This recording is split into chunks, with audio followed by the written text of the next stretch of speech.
yet another episode of John Works Too Much. So today, this nice family has a living room on the other side, and then this is a garage, and they want to cut a hole through here so that they can walk through, and then they want to take this garage door out. We're going to put a window in, we're going to frame this up, insulate it, sheetrock it, and put Hardy on the other side. And so one of today's lessons is this. This thing right here is called a torsion spring, okay? So this is what makes your garage door. A garage door has some weight to it. It's not super heavy, but it has to be able to pull itself back up. And so this has a bunch of pressure on it, and it's spun under tension. And then when you lift the garage door, then it feels effortless to you because it's under pressure. But the problem with these is if you just undo them, they unwind real fast and they can really hurt you badly. So you probably can't see it because my hands are too dirty, but my knuckles are all ground up and I got scars all on them because I had a burned house, a flip house, across the street from where Kelly Clarkson grew up. And back when I owned Dream World, some band's like, hey man, we need some money. And so I was like, yeah, we can go work after the show. So it was like 2 o'clock in the morning and we're working, and I didn't have the right tools to do this. And so I'm trying to work it. And all of a sudden it slipped and the whole thing just ground out and just like raked my knuckles up. So don't do that. You gotta be careful with these. Usually you wanna get like a professional to do it. I'm not gonna get a professional to do it because I am a professional, apparently.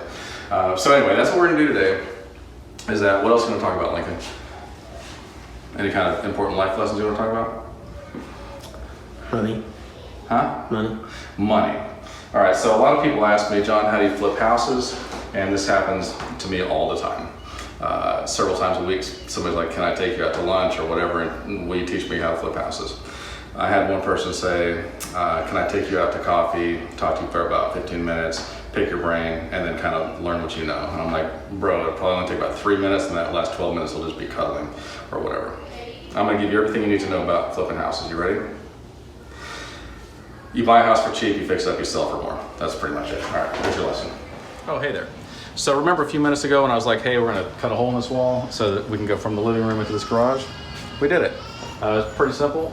We just got there's like a laser kind of a thing, and it cuts through literally anything. And we just take the laser and then we line it up, and then you just push the button and it disintegrates all the material and then rewires everything and reframes everything. It's really amazing. You guys should get one. It's called a laser disintegrator cutter thing. They got them at the laser disintegrator. The Space Depot. The Space Depot, yes. So there's a saying that's keep your enemies close, but keep your enemies toaster. And I don't really know what that means, but I think it means something like you need to make peace with your enemies as much as possible and live at peace with all the people that you possibly can as much as possible. I think that's how it works. There's some sayings I don't really understand. Okay.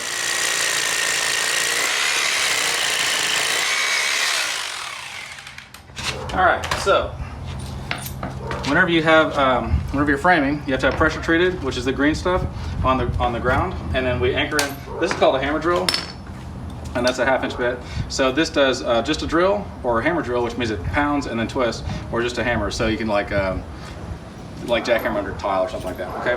So then these are expanding anchors, and whenever you pound them down in there, then this thing expands out and then holds into the hole. So you can see how this right now is sitting not so great, but watch this.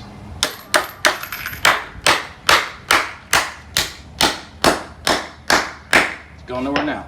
Okay, so our next lesson, I know that's been a long lesson, is see right here, they got a beam above this where the garage door is, which is great, except for one thing. This is only nailed in through the side, and over time, this whole thing can just fall down, right? So you gotta have what's called a jack stud that supports that weight. So I already cut one.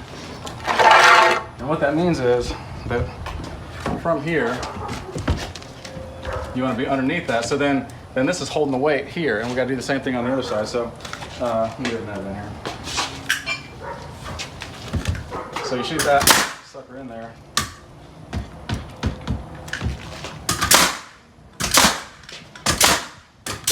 And then that's how that works. Then we're gonna frame up the rest of this. We're gonna put a window right here. This will take moments. I just don't wanna waste your time. What else are we gonna talk about, Lincoln? Time management. Time management. Okay, so time management is important. You'll notice that most people that are late everywhere that they go typically try to be on time to everywhere that they go. But the problem is they're trying to be on time, they factored everything in, and then all of a sudden they don't have gas, or their phone rings, or some crisis happens, or their kids are crying, or they can't find their shoes, whatever in the world it is, that makes them late, they think. The problem is that there's always something, right? So if the people that are always on time try to be early. They consistently are like 15 minutes early is late, a minute late, you're out the gate, that kind of thing. And so if you plan to be early, then if you're like, oh, I forgot to get gas, or if you I don't know, can't find your shoes or whatever in the world, then you've already allowed time for that, and then you're still early. You're later than you wanted to be, but you're still early, or at least on time. So that is an important thing about time management, is don't allow just enough time, allow yourself extra time, because there's always gonna be something that's gonna screw up your time. And if you feel like you're just in this panic all the time, like just anxious, and that's bad for you. Let's talk about that for a second too. So anxiety and nervousness, there's so many people that live with this all the time. They're just constantly like, they just feel like they're under pressure, and they just have this anxious feeling about them, right? And there's a reason for that in nature. Let's say that you're a gazelle, okay? Can you imagine that? You got your thinking cap on. You're out there, you're just eating grass, you're chilling. You've been out there for your whole life, just chilling. And then all of a sudden, a lion comes up, or some kind of a predator comes up, and all of a sudden you get this spike of adrenaline, you got energy, that'll last you for a while, you run for your life, you're panicking, you're stressed, you're going faster than you've ever gone before. Eventually you get away from the lion, hopefully. And when you do, then your heart's still beating or whatever, but the lion's gone, danger's gone, and you mellow back out and you chill and you just go about eating grass again. That's how adrenaline should work. That's how stress should work. But we live under that stress constantly. I mean, I see people that just all day, every day, for years, for their, the better part of their life, they're just, and you're like, man, you've got to decompress. Like, you've got to just let it go. I remember I did big production video for 16 years. And every day was just like, the world's gonna end, we've got to do this, this is $1 million, this is $10 million, this is, I did shows that were $40 million. And the people in charge are just like, this is the end of the world, it has to go right, it has to go right. And I'm like, bro, you have got to chill. That is that's a recipe for destruction and for failure. You're setting yourself up for failure. So rather than doing that, I'm like, look, I don't have time or the energy or the extra, I don't want to take 15 years off my life. This might be the biggest thing in the world to you. This is just Tuesday to me, man. Like, I gotta decompress. So I think that unrealistic expectations is a big thing. I think that not allowing more time than what you need is a big thing. Not allowing more resources than what you need, it's stressful. And so if you get that stuff right the first time and allow a little bit extra, then you won't have that stress, and you will be on time to places, and you will have enough time to do all the things that you want to do. So hopefully that helps, and then hopefully you learn something on this too. All right, see you guys soon. Okay, today you're gonna learn something. Normally, sheetrock is 4 feet by 8 feet, 48 by 96, and studs end up being 97 and an eighth. But then you have a 1/2 inch of sheetrock at the top, which brings you down 96 and 5/8, which leaves you a little gap at the bottom, so that if there's standing water, it doesn't wick up and then ruin your sheetrock. So you got this gap in here, and you're like, well, how do I get rid of that gap? You could like lift it up and have somebody hold it, and that would really be miserable. Or this is called a super wonder bar, and because it's got this bend in it, then you can step on it, watch, and then boom, we're good, right? And then over you go, and then you just nail it up, and it's effortless. So when you're doing sheetrock, we're gonna learn a couple other things. You can screw it or nail it. Today I'm nailing it. So you want to dimple the paper, but not break the paper, right? So see, it dimpled it, but it's not broken. We didn't break the paper. So that's good. And then you can see too, the sheetrock from the profile, it's smooth, but then it dimples in where these two meet, and that's because that's where your tape goes when you tape in bed. So you tape that, and then you float it out, and then that makes this whole thing smooth. So that is a good lesson on hanging some sheetrock. All right. Oh, hey there. So me and Lincoln were just discussing these new Jack in the Box cups that they've got. And you definitely want to drink, see where it says Jack? You want to drink from that side, and allow me to demonstrate why.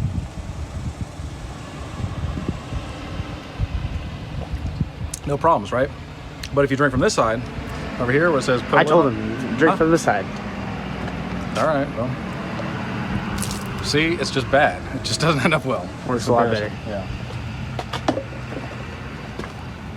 Or you just drink straight from the bottle, like a baby would do.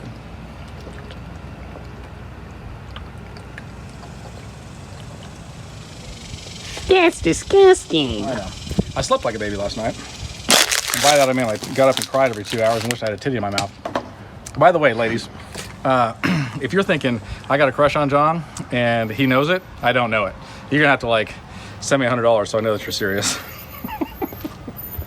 Oh, so it dawned on me that probably a lot of you guys don't know how to tape in bed, and I guess I've never showed you how to tape in bed. Most of these videos, not that I do, but that other people do, they have like all these ideal situations and like everything's perfect. This is not perfect. This is, we're splicing into all kinds of stuff where there was a garage door, it's different depths and everything. So the point is you want to get mud on here, fairly thick, not ridiculously thick. And then this tape is not sticky, right? So it's not sticky at all. There's kind of a bead on the outside of it. You want the bead to go towards the wall, okay? So you measure that off and get what you want. And then stick that to the wall, right? Like this. And then you squeeze that mud out, and that's what makes it stick. So I'll show you.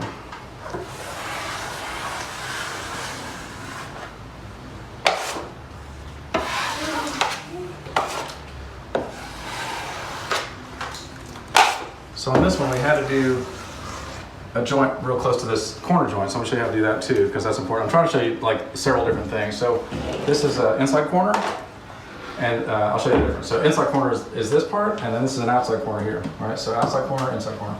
I'm gonna show you how to do both of them. So you wanna get mud on both sides of your corner.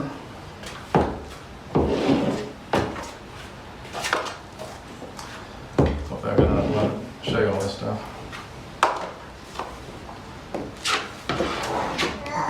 Lincoln, you want to talk about anything when we're doing this? Like, No? do you want to talk about something or should I? You give me a topic. Anything. What do you mean? You got any questions? Suicide. Suicide. I would rather kill myself than commit suicide, and that's no lie. Suicide is a coward's way out. I understand that sometimes it feels like that's the way out, but it's not. Things are going to get better. We all feel like that sometimes. You're not weird. You're not different.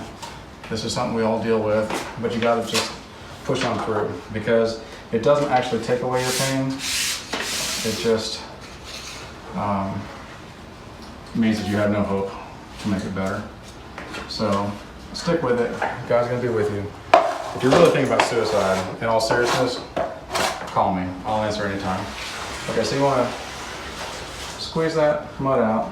All right. And then here comes the bedding. Okay, so I left a little part over here. This is kind of a sloppy mess. I gotta fix that. I'm not the best at taking bedding. I'm pretty good at taking bedding, but you know who's the best? Billy Feaster. I'm gonna go ahead and call you out, Billy. And anytime you get the opportunity, if you got a full house to do, have his guys come in and do it. They'll come in and do all the sheetrock in the house in like a day. 2 guys, and just look like whatever. And they'll come in the next day and just take bed everything. They're pretty much amazing. And he's a good guy, and I love him a lot. So anyway, that's me crying in the background.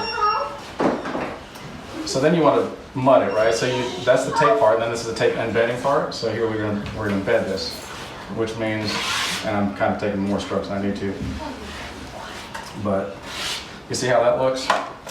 Much better than it did just a few moments ago, before I started talking about suicide. All right, so there's probably not enough mud in my tray here to show you, but I'm gonna try anyway. Okay, so we're gonna call that good because we're limited on mud. You kind of get the point. So don't think that you just do this with 1 coat, all right? It takes 3 coats to do it, and then you texture. So if it looks kind of sloppy when you do it the first time, that's perfectly normal. And with practice, it gets better. And everybody, is like, well, you do it better than me. I'm like, well, I've been doing it for 32 years, and you've been doing it for 32 minutes or whatever. So, give yourself a break. I sucked that on the first part. Everybody, when they start tape bedding, it's not good. It's not pretty. I need to get some more here. So I guess it's going to be a longer video than I thought, but I'm trying to show you guys. It's alright, it's only at 22 seconds. Did you start over? Oh. Kidding. Okay. I'm going to get a little bit more mud. Normally I put this in a bucket, but my bucket has texture mud in there, so let's get it straight out of here, which is a mess. Don't do this. Don't do it like that right now.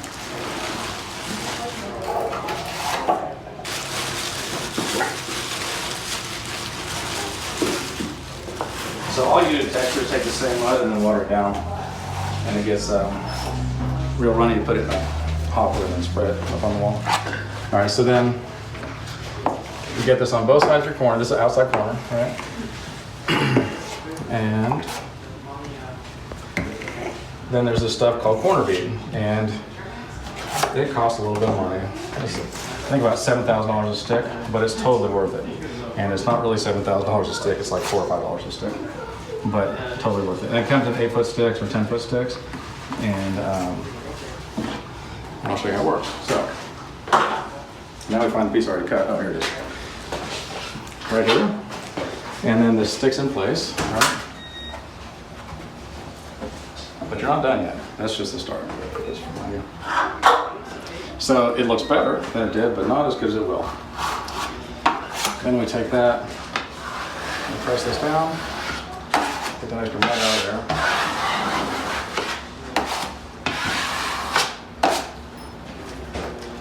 And come in here, press this down.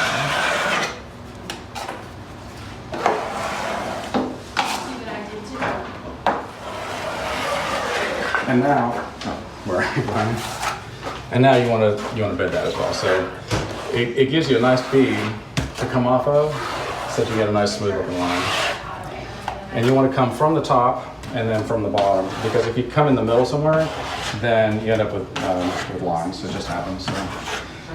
So no, however much it takes to put on, but then you start from the bottom and come up, and you start from the top and come down.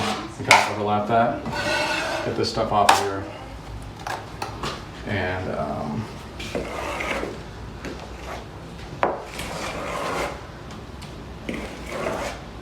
it's just like frosting a cake, except for I don't frost cakes because I don't cook at all. Actually, I do cook, but all the cooking I do is with my credit card in a restaurant. I can cook literally anything. And it's really amazing. And it doesn't even take that long. Especially, there's these places called fast food restaurants, and the food comes out faster. But with COVID, they come out pretty slow. It should just be called food. It's not even fast food anymore. It's just inconvenient food.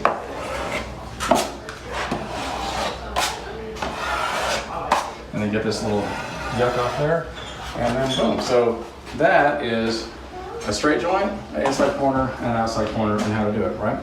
And I hope that helps you guys. So I'm gonna keep working. So we're gonna wrap up for the day. We did not get everything done. It was a long 28 minutes. Actually, not that bad. It was pretty mild. We took out the garage door. We were safe about it. All my knuckles are still in place. That's good. We cut the hole in the wall. We framed that out. We moved the wiring. We patched the sheetrock. We framed this up, put in the window, put in the hardy, put in the trim, insulated, sheetrocked, and tape embedded. So that's a pretty decent day. Tomorrow we need to caulk still. The homeowners are going to paint because they're going to save some money. We're going to put a laminate floor in there. I'll show you guys kind of how to do that tomorrow. We're going to have to hit a second coat, third coat, and blow texture. And then we got to build a little step thing. I think that's it. It's not going to be a hard day. We're probably going to go and work on another job too. So that's what we did today. And I hope that you guys are having a wonderful time and a wonderful quarantine.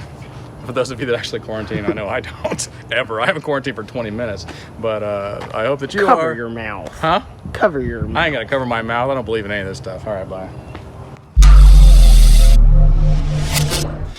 So we put a second coat of tape and bed on here, and so you can tell this was pretty underwhelming up here, but we've smoothed it all out. And now we're gonna blow texture. And so Dave Canoe is here with me again, the rock star, and he was all like, how does this work? And I realized that a lot of people maybe don't know how this works. So this here is just joint compound, which a lot of people call mud. And then you take water, and it really helps if you have, maybe you forgot to bring a bucket with you, and so you got a flower vase that's kind of dirty from somebody's counter, and you're just like, I'll just use this to pour some water. So you just put water in there, and then hopefully you got a 1/2-inch drill with a paddle bit on it. And then you just mix this stuff up. And what you want to do is get it to where it's pretty runny, because it's got to go down in this hopper, right? So let's see if I can do that.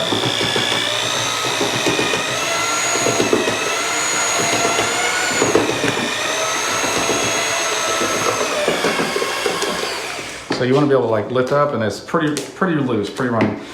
Because then what's going to happen is we're going to pour it inside of this hopper, and then that'll be hooked up to an air compressor right here, and it blows air through here. And when you pull the trigger, it lets the mud just fall down just by gravity, right? So you just, and then we got a mud knife, we drag it off. So that's pretty interesting. We'll do that. I think I've already done a video of that, so I'm not going to show you right now. But this does bring up an important word, which is sincere. Do you know where the word sincere comes from, David? That's right.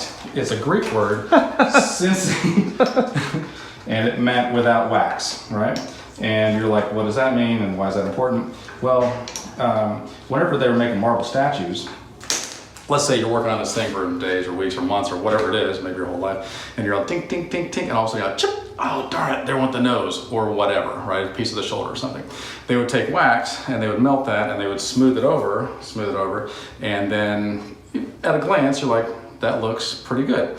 But the word sincere comes from a word that means without wax. So sincere is as we really are, with our flaws showing, not hiding anything. So I just thought that was interesting. Anyway, we're gonna blow some texture. Hey, so we got the texture blown, and that's amazing. And now we're gonna do the laminate. And it occurred to me that a lot of you guys don't know how to do laminate, so I'm gonna show you. So normally there's an underlayment that goes down under here, which is like a plastic kind of a thing. It's a vapor barrier, but this stuff has it built in. This is luxury vinyl, and it has it built in. There's like a pad, it's squishy, so then you don't hear that clanking sound as much, and then also it's a vapor barrier. So the way that this stuff works, it's tongue and groove. Here's your tongue, which is very small, and then here's your groove, and it snaps into that. So the way that works is you come up at a 45-degree angle, right? And it kind of locks in place, and then when you put it down, it locks in. You can see it's basically seamless, and once it's in place, it won't pull apart, right? Like I'm pulling pretty hard on that, it won't pull apart, but as soon as you break it, it just comes right apart, like it's nothing. So Dave cut these ahead of time, which is very nice of him, so that we can show you. There's starters and finishers. Usually go from your right to your left, and then once you snap that in place, right? And then get it close to this edge over here. And these are pretty tough, so you can hit them with a hammer.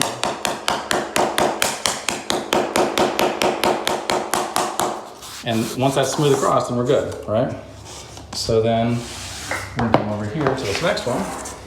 We'll put that in place. Same thing, you get it lined up, and then put it in place and pound it. So that finishes a row, but then let's see how we start a row. Okay, so over here. It helps if you can walk on your knees like a gorilla, which I can. So then starters, you want to just be random pattern, right? So this one, and we do one that's a little bit smaller. And we do another one that's a little bit smaller than that. And so on. And they don't have to be equidistant or anything like that, which is nice. That's trash. That's trash. Okay. So then we'll do full ones. I'll just show you a couple of those real quick. And they're basically the same thing. So you just come in here and you lock it in place, and then you tap that sucker down. And that's pretty much it. You just keep doing that, right? You just keep doing these starters, and then you do all your fulls, and then you measure off what your finishers are, and you cut around whatever's in the way. You want to cut the bottom of door jambs and stuff off, take all your baseboards out of the way first, and then it's a floating floor, so you got to leave a little bit of a gap around the edges in case your house shifts, and then you put the baseboards on top, and that's pretty much it. So that's how you lay laminate form. Now you know. So we got done, because it's been about 28 minutes. We laid this whole floor, if you can see it. Then we went ahead and put in a windowsill over here, and then the baseboard underneath, and that's trims it out, makes it look better. We caulked everything, textured everything. We built this thing. There's this drain pipe that went through here, and so we built this as a temporary deal, and then they're going to finish it out later, but this is just something to make that step up. Then we cased this opening, which is nice, and on the outside we got the So all this was cut out yesterday? Yeah, we cut all this out yesterday morning.